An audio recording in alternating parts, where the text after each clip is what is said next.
Lego almost turned Harumi into a human spider, and that's not even the most disturbing thing they planned for Ninjago. This is the darker side of Ninjago, where scrap storylines, terrifying concepts, and lost lore reveal a version of the show you were never meant to see. Today we uncover the dark side of Ninjago nobody talks about. This isn't the Ninjago you grew up with.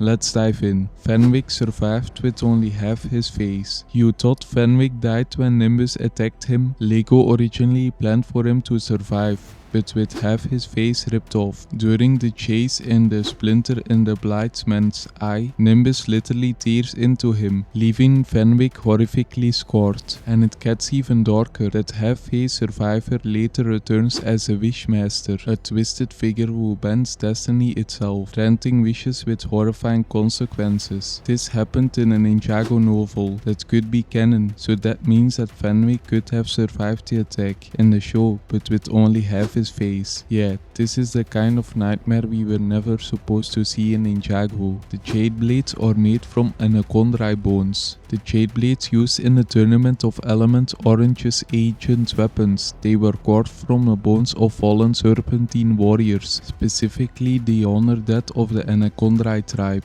These weapons were once reserved only for the greatest Anacondrai generals, but when Chen discovered their tombs, he raided them, stealing the bones to create an entire ceremony for his twisted games. He literally looted graves to forge weapons, dishonoring the entire tribe. That's why the returning Anacondrai spirit hated him and his followers so much. It wasn't just betrayal, it was desecration. Now, after the events of Season 4, Skylar keeps the Jade Blades locked away, far from the hands of anyone like Chen, just in case something ever happens again. The Mailman broke the fourth wall. At first it seems like a funny character. This harmless mailman somehow delivers letters through every single disaster in Ninjago. But then things get weird. In Season 8, during a scene at the Royal Palace, he turns to Kai and says, "See you next season." Wait, next season? See you next season. Season? You know, fall, spring, summer, whatever. That's not a line for Kai, that's a message for us. It's one of the confirmed fourth wall breaks in the show. For some people it is seen as scary, because breaking the fourth wall means that he knows that he is in a TV show. This was just meant to be a harmless joke, but it could be seen as a scary fact. Harumi was supposed to return as half human, half spider.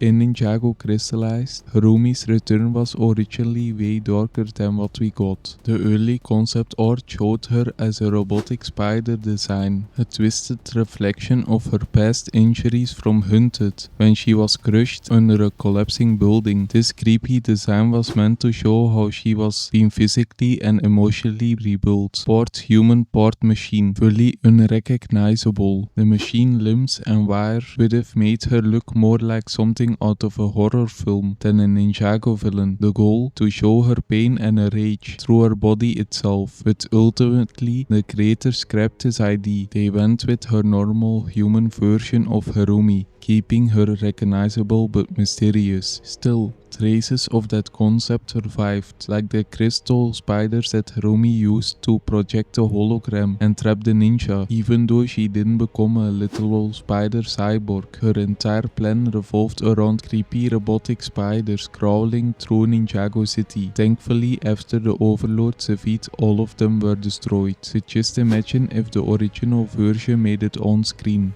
Harumi might have been the most terrifying villain design in Ninjago history. Iron Baron's throne is made from the bones of the Ultra Dragon. When Kai, Jade and Zane are dragged before Iron Baron in Season 9 Hunted, they're forced to kneel before his throne.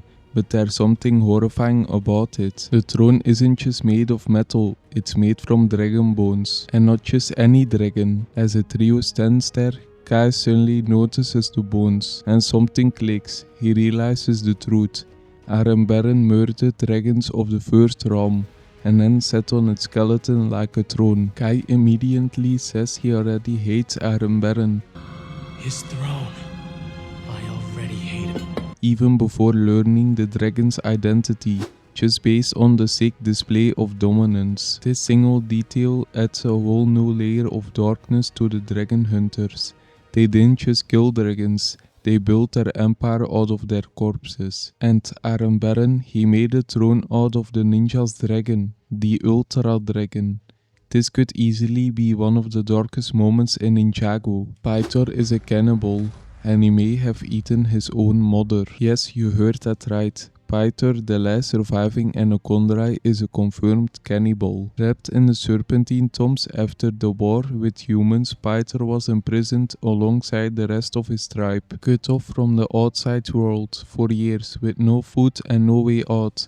They turned to the only option left, each other. According to Ninjago co-creators Tommy and Rayson, Pythor may have eaten his own mother in order to survive. Ninjago books and answers from the creator hide the darkest backstory in the entire show. And what is even more scary is that in Crystallized, when being woken up by a crystal spider, he says "Momsy," even though he might have eaten his own mother.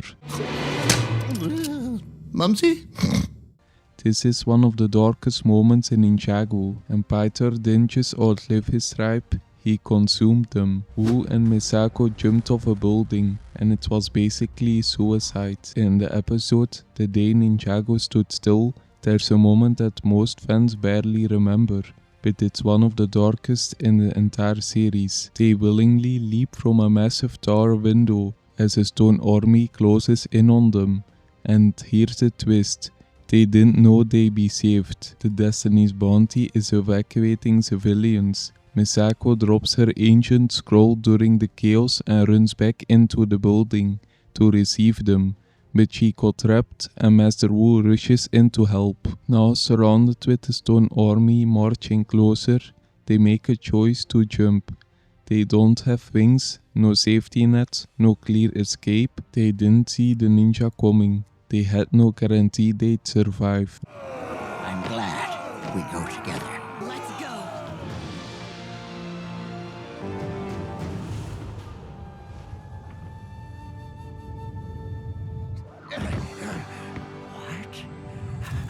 The only option was blind leap into the unknown.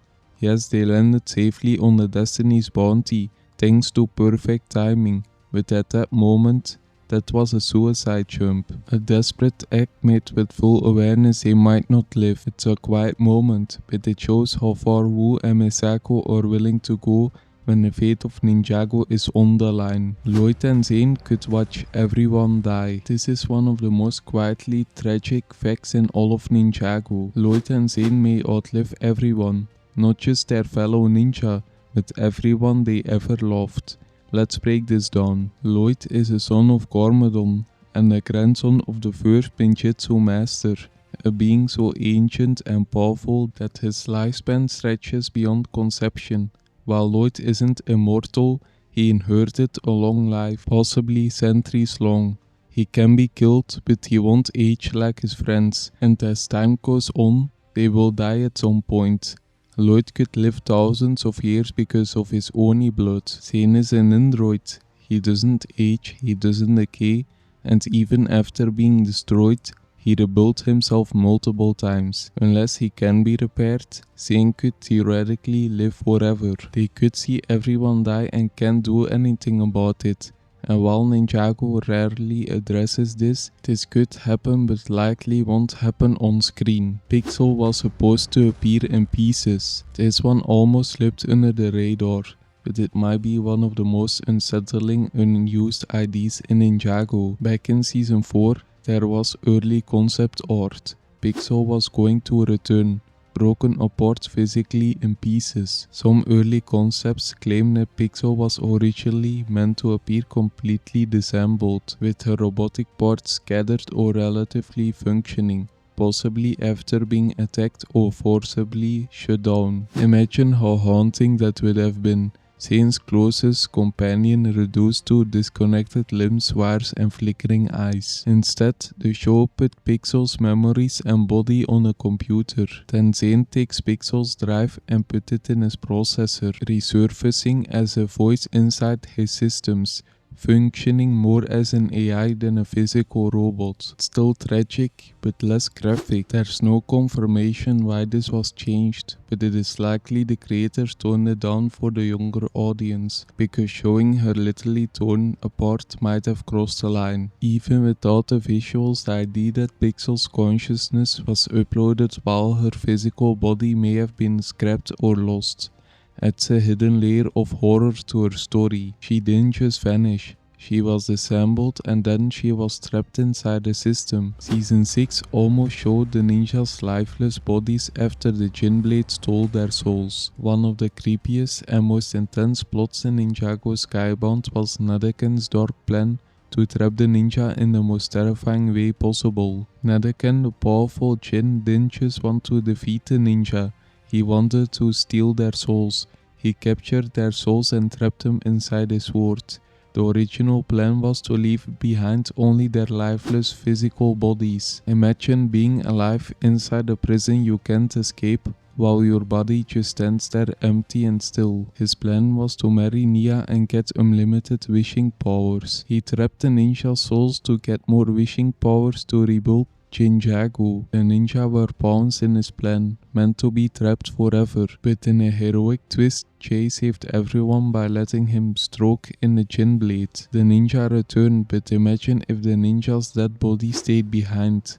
That would have been the darkest moment in the entire show. Lloyd's scrapped Dark Oni ending. Originally, Ninjago Crystallized was going to end with a much darker twist for Lloyd, where he fully taps into his Oni form. In early concepts, after the actual death of his father Cormodon, Lloyd was meant to embrace his Oni powers completely, falling into corruption and taking the Overlord's place as the season's ultimate villain. Later merge with the sea Nia, would rise from the sea and fight Oni Lloyd and would win. This would have made Lloyd's story far more tragic and sinister. Instead, the final season shows Lloyd using his Oni form only temporarily, enough to fight the Overlord, before rejection to darkness and returning to his true self, the Green Ninja. The Oni form is portrayed as a dangerous but powerful force that Lloyd must learn to control, not becoming permanently consumed by. A major theme in Crystallized is Lloyd's acceptance that he isn't his father, and that he can be a hero without giving it to darkness. These stories reveal a version of Ninjago that's darker, bolder, and far more twisted than what was shown on screen. Which one shocked you the most? Let me know in the comments, and don't forget to like and subscribe for more Ninjago content. Thanks for watching.